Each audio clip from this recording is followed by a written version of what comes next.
Welcome to Films and Stuff with your hosts, Pete Mitchell and Ethan Hunt. Hi, everybody. Welcome back to Films and Stuff. I'm Ethan, as always, joined by the Batman, Pete, to my Robin. Pete, what's up today? How are you doing? I am good. Robin, how are you? Good. In fact, maybe we should switch up the alter egos because we're talking about a different film franchise today, which is Indiana Jones. All right. I call dibs on short round. You can be Indy. Those are really the only two characters. So we're talking about Dr. Henry Walton Jones Jr., informally known as Indiana after his dog, Jones, right? So the reason we're talking about this franchise is that the fifth installment, after a dramatic delay, has it been 20 years since Crystal Skull came out? The Crystal Skull came out in 2008, so 15 years. 15 years later, new Indiana Jones is coming out. It's coming out this week. So Pete and I thought we would take a little trip down memory lane and do like some preparatory work for ourselves and for you all listeners so that we understand exactly what happened in these prior four Indiana Joneses. I will just lay out the time frame and then we can dive in however you want, because I have to say it's been a long time since I thought about this. Everything was really fuzzy and mixed up in my head. But Raiders of the Lost Ark came out in 1981. Can you believe it? Temple of Doom came out in 1984. Although, if we look at the plot timelines, Raiders of the Lost Ark was 1938, and Temple of Doom was actually a prequel, 1935. And then the third one was Indiana Jones and the Last Crusade, which came out in 1989. And then we had Crystal Skull that came out all the way 19 years later in 2008. Kingdom of the Crystal Skull. So I have to say, Kingdom of the Crystal Skull, just to put in time frame, that was set in 1957. So if you're looking at the real story timelines, it goes 1935, 1936, 1938, and then 1957. Right. And now with Dial of Destiny, 1969. 1969. So technically 12 years after Crystal Skull, even though in real time it's 15 years, somewhat consistent with the time frames, right? It's Raiders of the Lost Ark, Temple of Doom, and Last Crusade, which are kind of mixed up just because Temple of Doom was the prequel. There's two things that I had to think about when I was watching these films. I didn't watch the whole thing. I watched either YouTube clips or I kind of like watched them quickly online. They are dated for two reasons. That one, these are 1980s films, which, you know, if you've seen them, the style is very, very old, right, compared to what we see now. And then they're depicting things in 1930s, which is a century ago, right? Yeah, so you really have to put yourselves kind of into two different mindsets. Yeah. In fact, I would say there's probably a third mindset, right? Because you have the practical mindset, which is this is a movie that's now 40 years old. Right. It's a depiction of almost literally 100 years ago. Right. And then the third thing is that it's from the viewpoint of the mindset of what people thought was acceptable and funny in the 80s. Yeah. Right? Which, this is not a comment about the concept of woke ideology. It's just a practical comment about the fact that things don't age well because cultural opinions shift, right?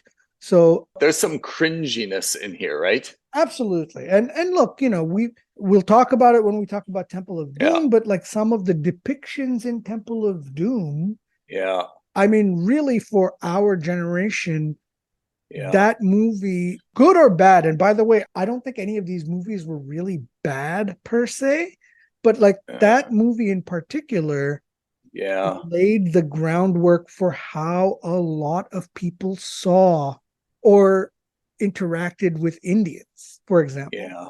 Right. Yeah. And again, I'm not saying that that's a good thing. I'm not saying that's a bad thing. I'm just saying, look, this is the frank reality is that for example, growing up, and then not just growing up, but even in high school, even in college, would get a lot of comments and references to the Temple of Doom. Yeah. Half jokingly, but maybe with a hint of seriousness, who knows, right? And I couldn't care less because I'm not that, I don't want to say sensitive, but like it doesn't bother me as much. But I can understand why that kind of depiction could be seen negatively by a lot of others. To put myself in your shoes, if you don't mind, and let's maybe I'll highlight what I think were the scenes in Temple of Doom that I thought were a little bit cringy. So, for example, when you're watching Temple of Doom, I think this movie starts very, very slow. It is not an Indiana Jones movie. When you go back to Raiders of the Lost Ark, right, which is the first time that we're introduced to the Indiana Jones character, that's kind of the right way I thought to be introduced to him. Yeah. Right. I mean, this is all the way there in the jungle safari-ish type, right? You show kind of like some aborigines or natives, with the poison dart blowguns and things. You see Indiana crossing like all the different booby traps, right? You've got the famous scene where he swaps out this gold idol, with a bag of sand, and then it slowly sinks. The boulder chasing him. This is actually a very, very iconic start to that film, right? And like heavily parodied in other movies and TV shows. And as far as I'm aware, that's very original content. Absolutely. Like there's the brilliance of Spielberg, George Lucas, and your favorite, Kathleen Kennedy was a producer. So anyway, those are very iconic scenes. Then you cut to, him being a professor. You really see a lot of Indiana Jones and who he is, I think, in Raiders of the Lost Ark, right? That's why it's so iconic. And I've also noticed a lot of that movie is shot outside.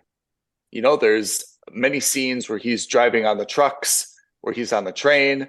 There's the fight scene in front of the airplane and the propellers. It's a very outdoor movie. Then you skip 3 years later, 1984, the prequel. That's a very dark movie. It starts off in Shanghai. Yeah. The scene with him and kind of like this Asian gangster. Super silly stuff, right? I wasn't even sure if it was cringy because it was just like so bad, like the gangsters were like so over the top with like the evil laughter. And yeah, it also felt a little out of place that an archaeology professor would be dealing with that. Yeah. Like it was if you very were James Bondish. Yeah. If he were a CIA agent, I would kind of get that. But okay, that's fine. For someone that we saw only in a leather jacket, and what's this hat called? I want to call it a fedora. But it's not. Is that a fedora? I guess, or a Stetson. Yeah, it's a Stetson. You're right. Fedoras, I think, are cleaner. That's a Stetson. Sure. Right. So, I mean, like, he's very out of place, I think, in this opening scene. Maybe that's intentional to make it a little bit broader because it's a sequel by all intents. One thing I caught, I don't know if you saw it again, there's a shot of the name of the club. The name of the club is called Club Obi-Wan. Lucas and Spielberg are not just longtime collaborators, but they're really good friends in real life as well. So. Okay, but then we get to the scene where they end up in India, and I think this is where it becomes a little bit cringy, and not just cringy because it's borderline racist. It's just wrong, I think. So they show like the foods that people are eating, and they show like a snake, like some type of, I don't want to call it like a boa constrictor, but a very big snake. Yeah. And they cut open the snake and little snakes come out and people are eating them raw.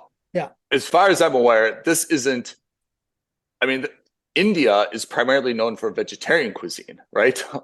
I don't know that this is even a legitimate. And I mean, the logistics, I mean, snakes lay eggs. They don't. They're not live. Yeah. True. Not even biologically correct. Then they showed kind of like people eating cockroaches, like a little bit as oysters. Yeah. Again, I don't even know this is a thing, but as far as I'm aware, it's absolutely not an Indian thing. Again, it's a culture based a lot. It's certainly on not a stereotype vegetarian. when you think of Indian cuisine. Absolutely not. And then they show, remember, the chilled monkey brains, the monkey brains, and the eyeball soup. And the eyeball soup is like human eyeballs. Yeah. It was very, I understand they're trying to make it seem very gross and exotic. It didn't come off as funny. For me, it wasn't even, it was potentially racist, but it wasn't even that racist. It was more cringy because it wasn't even like the stereotypical take on traditional Indian cuisine, I thought. Yeah. How do you feel? I hesitate to call the depiction itself racist.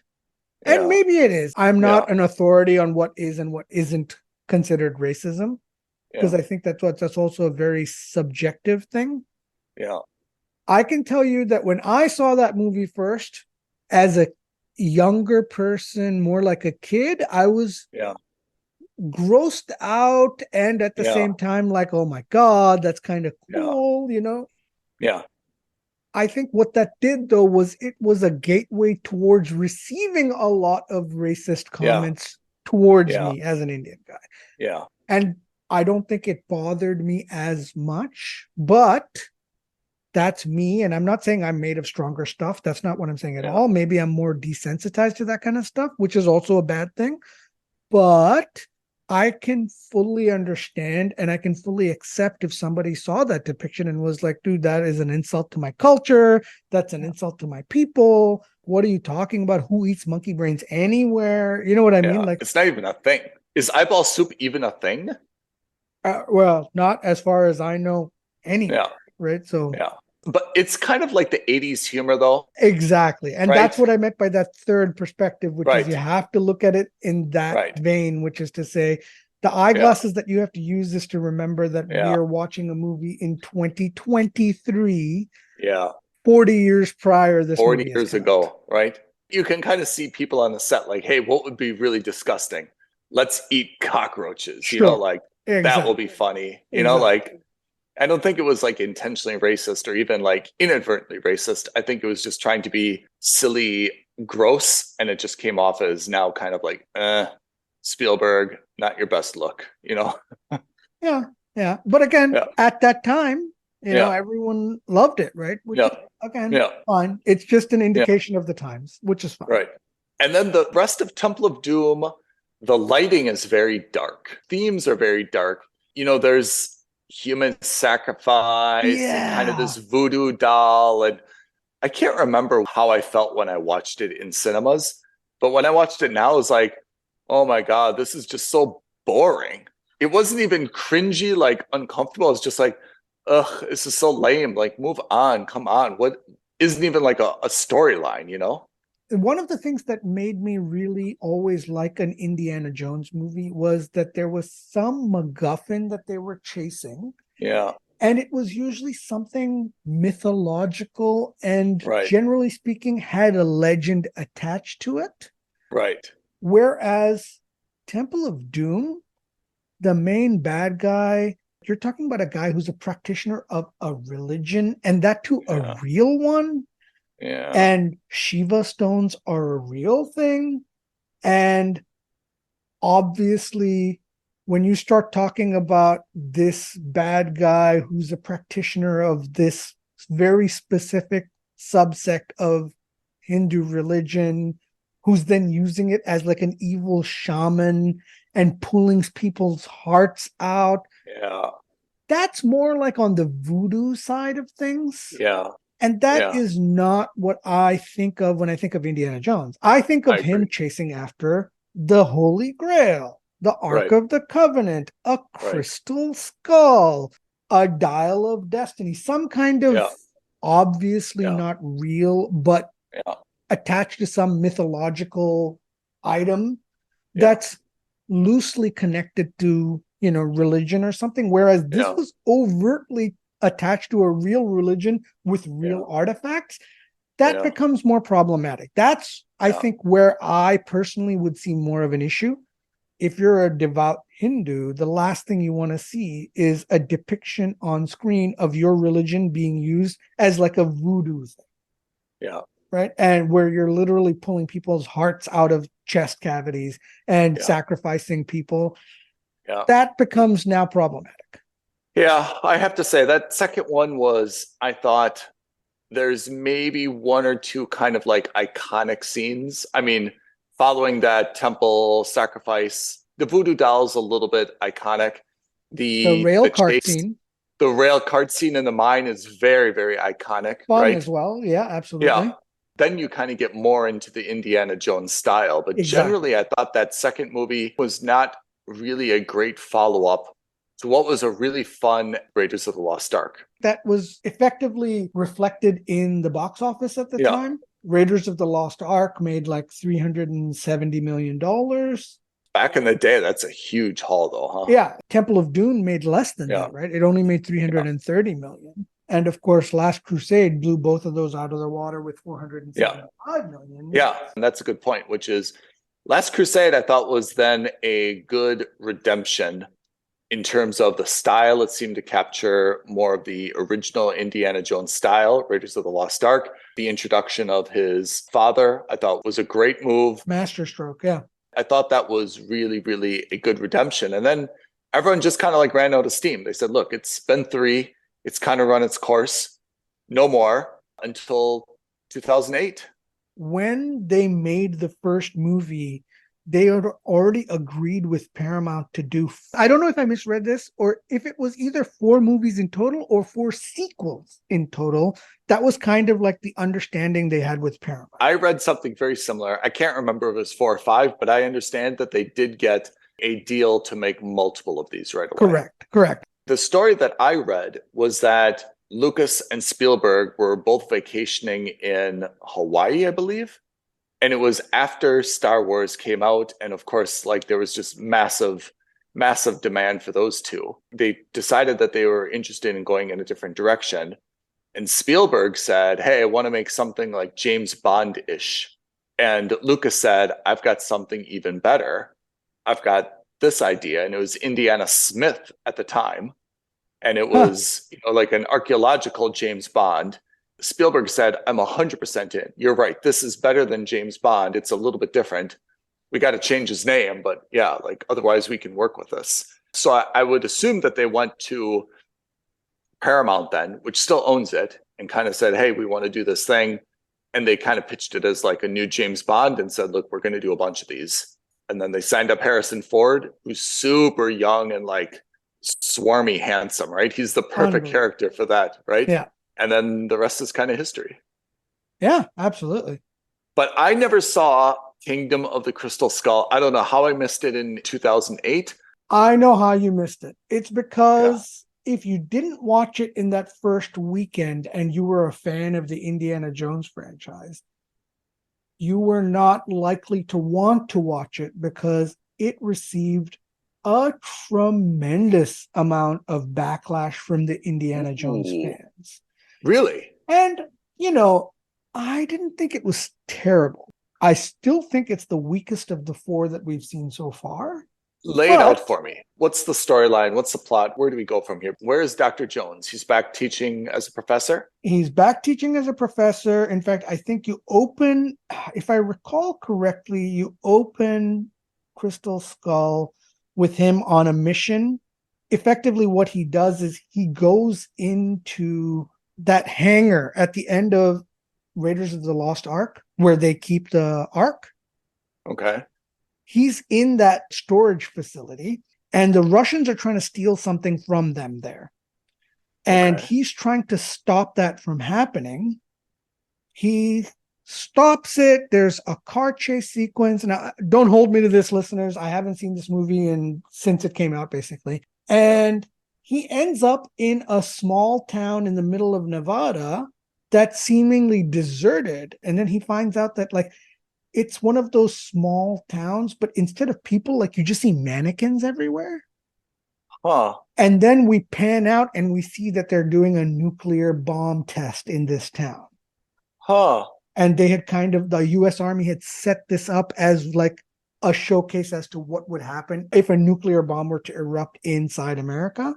Okay. He realizes that a bomb is about to go off, and he sits inside a fridge and then the bomb goes off, and then the fridge gets basically thrown halfway across the country. He lands and he emerges from the fridge as if nothing happened. No big deal. No big deal. He walks it off. And like there's a scene where, the FBI catches him after because they realize, what the heck is this guy doing? They're wearing hazmat suits and they're washing him down with soap and like brooms and things like that. So that's how the movie starts. Is there time travel? There's no time travel. No. So this is not time travel at all. He gets implicated. He gets suspended from university. And then Shia LaBeouf comes in and gets introduced as the mentee of one of his friends. He says that my mentor has gone missing. He's your best friend. We need to find him. He was in Peru looking for these things. He's got a diary, all that kind of stuff. Of course, they're chased by the Russians. So Indiana Jones realizes there's something to this story. They go down to Peru. They find out that this guy was kidnapped by not the Nazis, but effectively the 1957 version of the Nazis. It's this new like Russian threat. And we find out that not only has his best friend been kidnapped by these guys, but his girlfriend from the very first movie, Marion. Oh, really? She's back? She's back. And then we find out that Shia LaBeouf is actually his kid, his son, with Marion. So hold on. Yeah. Crystal Skull is 2008. Yeah. Shia LaBeouf is like at the pinnacle of Transformers. Sam Witwicky, the rising star as far as Spielberg is concerned. He is. I cannot think of him as anyone other than Sam Witwicky. It's so weird. So Shia LaBeouf is the son of Indiana Jones. Yes. From the girl Marion in the first one, Raiders of the Lost Ark. Yes. Which is actually the second one after Temple of Doom. Okay. And does Shia know that this is his father? He doesn't know. And then finally, obviously, Indiana Jones puts it together first. They have a confrontation with Marion. And then, of course, everyone finds out. And then there's a little bit of that father-son tension. The usual. It's a trope that we've seen quite a few times. Right. The Russians are after this crystal skull. The crystal skull, we find out, is an actual, are bones from an alien race. And this is where things start to go a little off the rails. Whoa. Hold on. Because this is the other thing. Indiana Jones films are typically about Earth and Earth relics. Yes. And again, they're based a little bit more on mythological things based on our real life. Yeah. So now what you've got is a race of aliens that had come into Earth centuries ago. They're the ones who built the pyramids in Peru.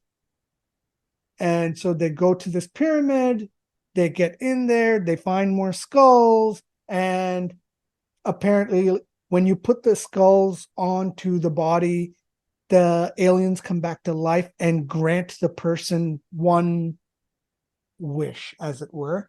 And the Russian lady who's the boss is like, I want to find out the knowledge of everything everywhere all at once, basically.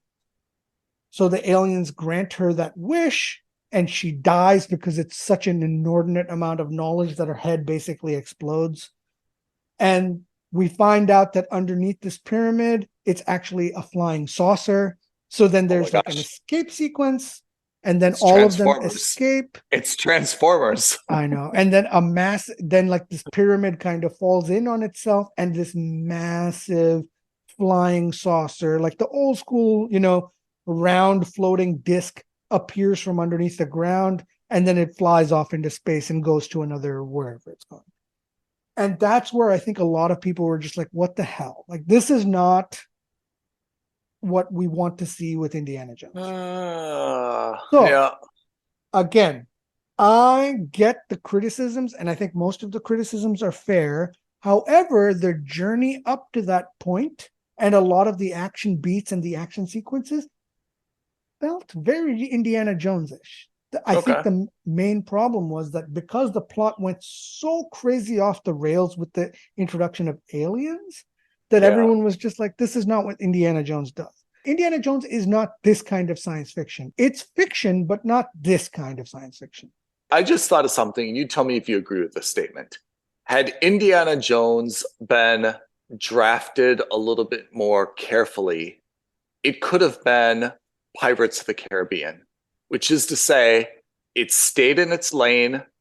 It introduced kind of a new bad guy or MacGuffin or mission every one, but it was always kind of the same formula, right?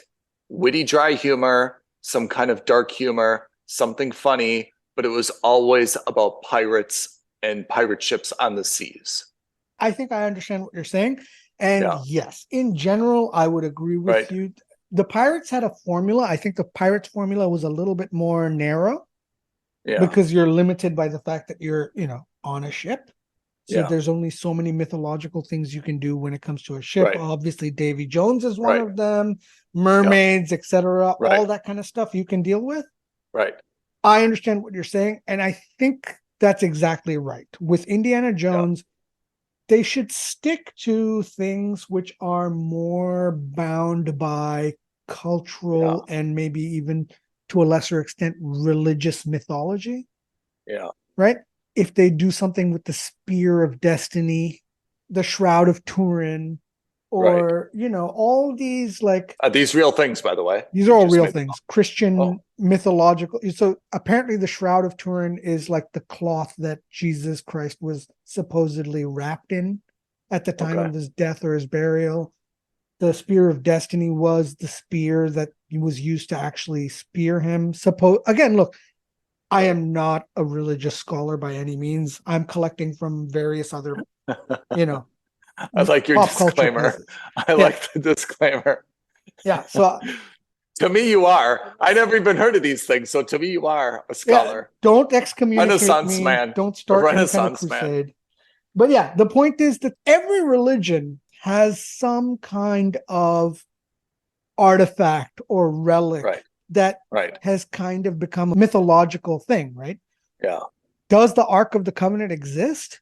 No, probably not. Who knows? But the point is that it's become a legend within the Christian religion, for example. Yeah. And for sure, that's there for the Hindu religion. For sure, that's there for Judaism. There have to be. I think that's the kind of lane it should stay in because it's not real, but at the same time, still tangentially related so that people have like this interest in seeing it. What you said at the end is exactly right. And what I was thinking also, which is people actually, and I'm a people actually aren't interested in history until you kind of entertainicize it.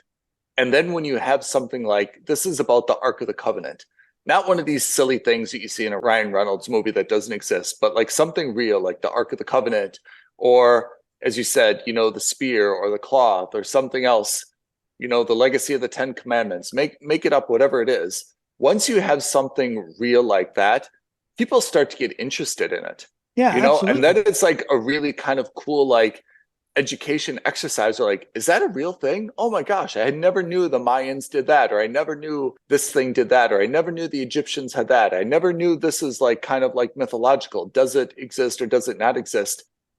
You could absolutely copy kind of the Pirates of the Caribbean formula. And I think if you gave Indiana Jones a sidekick, because Indiana Jones is serious. I mean, he's got a little bit of kind of like dry humor, but he's generally serious. If you gave him another sidekick, more of a, not overly goofy, but like a more levity type sidekick, this could be a really fun series that they could have replicated again and again and again, just kind of staying in their lane and repeating the same formula where everyone likes to go. Indiana Jones is going to get himself in a predicament. He's going to get out. It's going to be a little bit funny. There's going to be some interesting action scenes. And it's all based on something that's kind of true.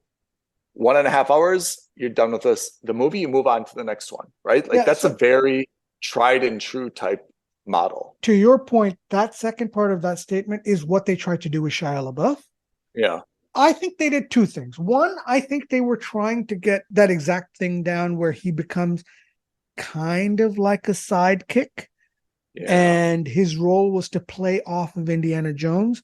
It didn't work because the attitude / personality wasn't right. Yeah. Marion's worked well because they were the same age and the same level. Yeah. And she was equally capable, right? Like we see her introduced. She's that bar owner in Nepal, and she's doing that drinking competition. She even beats that other guy. Yeah, that's right. Oh, classic. Yeah. Right. And that kind of gives a feeling like she's not a sidekick as much as she is his contemporary or his equal or peer in just a different field. Right. And then, of course, she's also sparring with him verbally, and she's capable. Right. Whereas with Shia LaBeouf's character, you know, they did a couple things that I didn't like so much. First of all, let's start with his name. He's introduced as Mutt. And I understood immediately, even like if you hadn't seen the trailers, if you didn't know who he was, immediately you'd be like, oh, well, they're obviously going to make him his son, because we all know Indiana Jones was called Indiana after his dog also. Yeah. So why would you call him Mutt? I saw that instantly. The second thing was that he plays a little bit of that manic type that we see in Transformers. And also at the same time, he plays what they called a greaser. So, you know, he's got a leather jacket. He's got the slick back hair. He's like, yeah, down with the system, man. That kind of guy, you know, like a rebel kind of guy, like a James Dean-esque rebel. Yeah.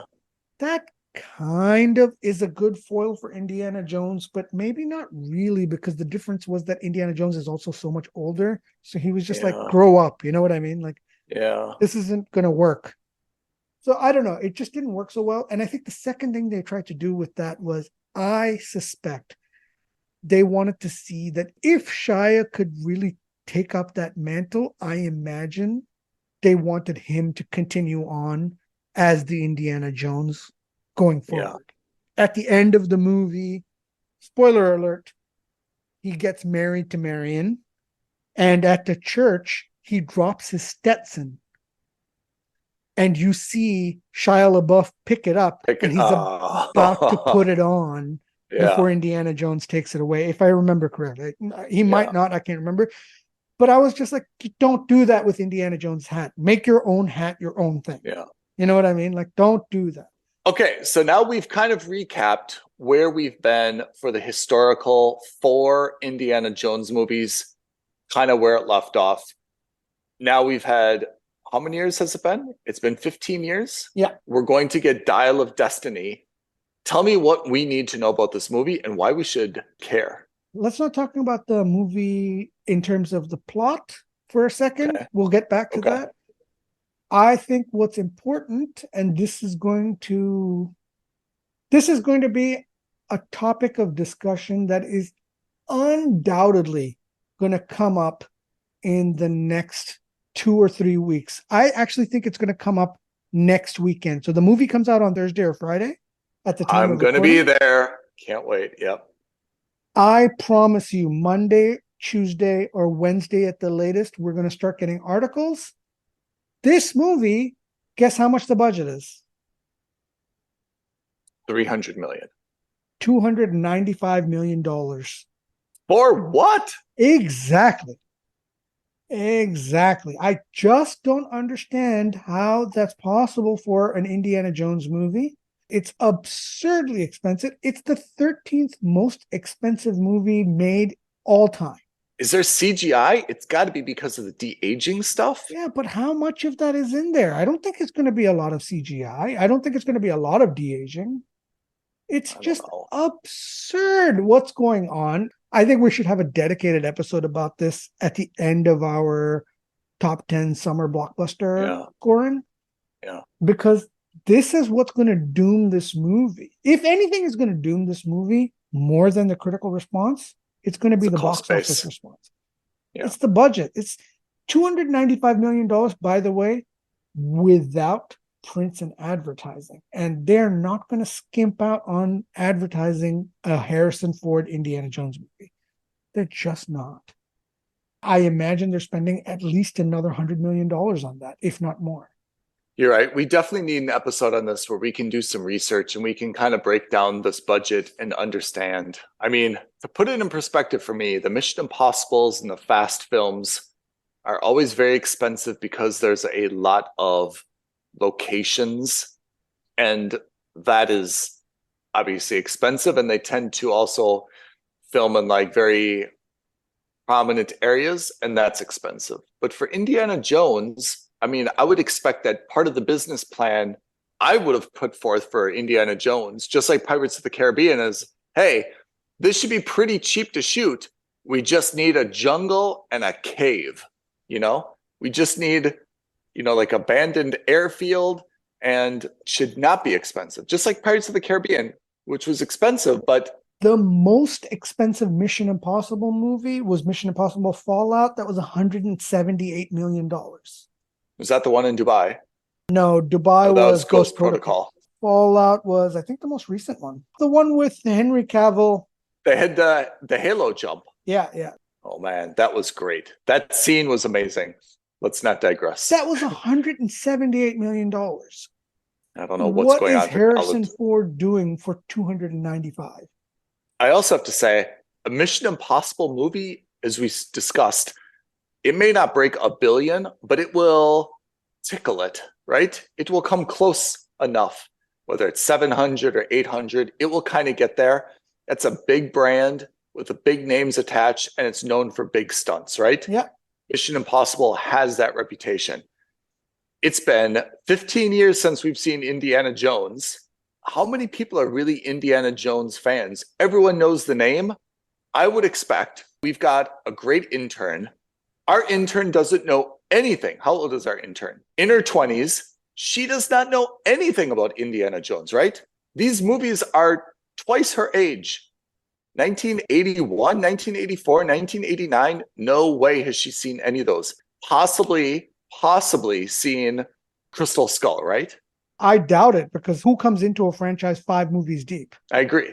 So in that case, what exactly is Indiana Jones selling? If it's selling it to you and me, okay, fine, that's an audience, but definitely that's not a big enough audience to justify a $300 million film. Yeah, it's a hard sell, because I understand that there's an international appeal, but like Indiana Jones in particular doesn't have like a Chinese appeal or an Indian appeal or a Middle Eastern appeal or even a European appeal. It's an American professor who's basically going out and finding artifacts related to potentially a Western focused religion. You know what I mean? Like, what do you think? Do you think this is going to be like a reboot? Like this is where the torch is going to be passed finally from Harrison Ford to the new Indiana Jones, and then they're going to use the IP and launch 5 more after this? I have no idea. I know that time travel is definitely a part of this movie. Yeah. Does that mean they'll use that as an opportunity to reset and create a new Indiana Jones character? Maybe, maybe not. Phoebe Bridges-Waller is in it. She could be the new Indiana Jones character. Yeah. I don't know. I honestly don't know. Just like they tried to do with Tomb Raider. With Alicia Vikander, yeah. Yeah. Who I thought was actually a very good Very Tomb good. Raider. I love her. I think she's great. And why did they not then make 3 more Tomb Raiders? Because Tomb Raider is female Indiana Jones, right? Not far off. It's also a video game IP. Yeah. And I don't know how much of an appeal there was for people to watch that movie outside of the video game franchise fans. But just as a character, irrespective of the genesis of the character, Tomb Raider is kind of the modern take of what a female Indiana Jones would be, right? Yeah, there's 2 franchises which are definitely that way. Right. Lara Croft's Tomb Raider for sure. Right. And Nathan Drake in Uncharted, which we saw with Tom Holland. That's right. This is a little bit off topic, but it's kind of the same thing. When people were talking about James Bond should be a female, our perspective, I think it was yours, but I don't want to like throw you under the bus if you don't agree. Our perspective was, hey, James Bond is a man. Go create a Jamie Bond. Go create a female character that has a different name, different backstory. And that can be successful, as we've seen with Tomb Raider. if Tomb Raider came out now with Alicia Vikander, that would arguably be a bigger film than Harrison Ford and Indiana Jones. Doubtful. It would be cheaper. It might be more successful in terms of profitability, but I think in overall box office, I still think Indiana Jones holds more of a cultural cachet than Tomb Raider does. You really think so? I think so. So I'm not going to totally disagree with you, but I bet if you went to Disneyland, Disney World, and when everyone came in, they had to go left or right. Left is Tomb Raider and right is Indiana Jones. I would expect that those IPs would kind of be equally popular. I think Tomb Raider, primarily because of Angelina Jolie and primarily because of gaming, have increased substantially in terms of brand recognition. My mom would definitely know Indiana Jones. I would say that our intern and younger people would probably be more likely to know Tomb Raider. So in terms of recognition, I agree with exactly what you're saying. But I think in terms of following that up, I think the expectation is that the rides for the Indiana Jones movies would be far more fun than the rides for the Tomb Raider. Yeah, maybe that's Tomb Raider is not known for its set pieces that way. I'm not saying it isn't. The modern version of the games definitely have set pieces. Yeah. But I think as a franchise, every movie in the Indiana Jones has had some cool set piece, right? And we talked about it. Raiders of the Lost Ark had the first opening sequence where he's escaping the boulder. Then Temple of Doom had the rope bridge. And the mine carts. Raiders of the Lost Ark had that sequence in the desert where they're escaping on a tank. Yep. Crystal Skull, I mean, you didn't watch it, but it had one sequence which, again, very Indiana Jones, regardless of how comically stupid it was. There was a jungle chase where Shia LaBeouf is literally flying on vines trying to catch up as he gets kicked off of a convoy. Okay. That was very, very Indiana Jones feeling, even though, again, it was quite silly. Yeah. But every movie has had some kind of action beat and action sequence that would translate very well. Yeah, you're right. Tomb Raider doesn't have a iconic action sequence. I mean, some great fight sequences. The new versions of the games, there was a fantastic sequence where you have to cross a ravine and there's a crashed B-52 bomber. You're walking over that and the bomber starts to disintegrate and you have to kind of dive off at the last second. Yeah. Then there's a phenomenal sequence where you're escaping down a river. All great sequences in the game.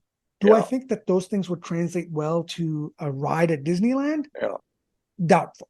But getting back to the question, is this going to be now the start of a new Indiana Jones reboot franchise? Or do you think it's just going to be kind of the last? Harrison Ford is saying, look, I'll just take one more paycheck, put in another half-assed effort, and I mean, I hope he doesn't put in a half-assed effort, but I think that this is probably going to be the last of the Harrison Ford-led indie movies. Yeah. Having said that, and again, we caveat this by saying neither of us know anything. I've seen one trailer and that's it. I don't want to see any more information about this movie. Yep.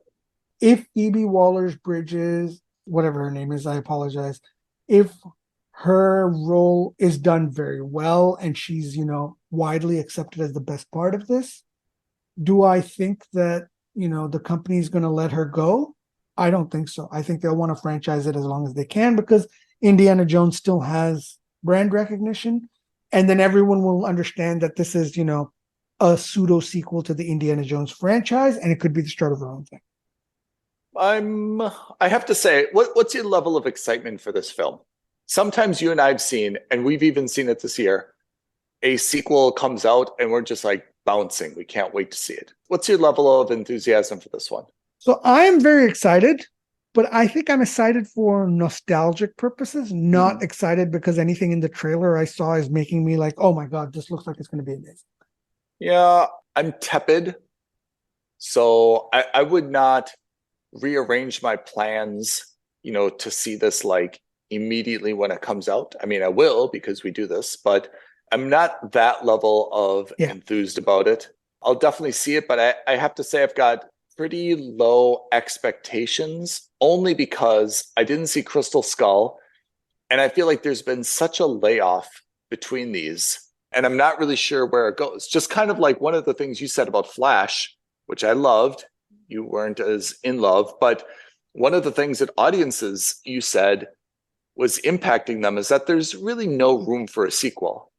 And maybe that's the same thing that I'm feeling about this Dial of Destiny, is that it has to be the last installment for Harrison Ford. And for me, Harrison Ford really made this franchise. He was instrumental, I think, in the first three. It really has his DNA all over it. And if he's not involved going forward, I'm not sure it's an Indiana Jones franchise anymore, right? See, Tomb Raider, for example, Tomb Raider is Tomb Raider, whereas Indiana Jones is the title character, right? He is everything about this franchise. Yeah, you couldn't call it an Indiana Jones. Yeah. I'm happy to have it set in the same universe. I'm happy to have it, maybe we see another movie where Short Round has come back and introduced, and you see some ancillary characters from previous movies. That's also fine by me. Yeah. But I don't think you can call it an Indiana Jones movie. I am 100% in agreement with you on that. Yeah. Is Shia LaBeouf out of this for sure? I haven't heard anything about him in it. That's fine. Where is he in life? I have no idea. I honestly don't know what's going on with him. Like, he had his little bit of a mental breakdown. I mean, I hope he's well. I had high hopes for him in the industry, but I think everything just kind of got to him. And we were talking about the other one with Mark Wahlberg and Spider-Man. Uncharted. Yeah, Tom Uncharted. Holland. Yeah. What's the future with Uncharted? No idea. I haven't heard if they're going to make a sequel or not for that. No clue. That has potential. Again, I don't think the movie did incredibly well, because that was, remember, just at the end of the COVID pandemic. It was one of the first few movies to get released. Right. Yeah, we saw it in cinemas. Yeah, it was one of the first. I mean, we had been seeing a lot of movies, but like, it was one of the first few reviews we had done post cinema lockdown, let's put it that way. Right. That definitely had potential, and that definitely had moments which reminded me of Indiana Jones. Right. There were certainly elements of this could be a great indie film if they wanted to be. Yeah. To be determined. So next week, we're recording this on a Saturday. Will be released on a Monday.